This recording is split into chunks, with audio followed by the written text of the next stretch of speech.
আসসালামু আলাইকুম বন্ধুরা। আমার আম্মাজান, দাঁড়াও একটু পরে বলো। আমার আম্মাজান কিছু হাদিস বলবে, সবাই মন দিয়ে শুনে যাবেন। বলো। এক নাম্বার হাদিস শরীফ জোরে জোরে। দিনকা এক ফিকাল আমালুল কলিন তোমার ইমানকে খাঁটি করো, অল্প আমলি নাজাতের জন্য যথেষ্ট হইবে। 2 নাম্বার হাদিস শরীফ খয়রুকুম মান তাআল্লামাল কুরআনা ওয়া আল্লামাহু, তোমাদের মধ্যে সর্বোত্তম ওই ব্যক্তি যে কুরআন মাজিদ শিক্ষা করে এবং শিক্ষা দেয়। 3 নাম্বার হাদিস শরীফ তলাবুল ইলমি ফারিদাতুন আলা কুল্লি মুসলিম, ইলম তলব করা প্রত্যেক মুসলমানের উপর ফরজ।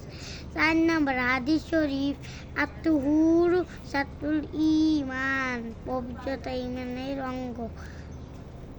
5 নাম্বার হাদিস শরীফ মিফতাহুল জান্নাতিস সালাত, নামাজ বেহেশতের চাবি। মাশাআল্লাহ মাশাআল্লাহ, জাযাকাল্লাহ, আল্লাহ সুবহানাল্লাহ। কেমন হয়েছে বন্ধুরা, সবাই কমেন্টে জানাবেন।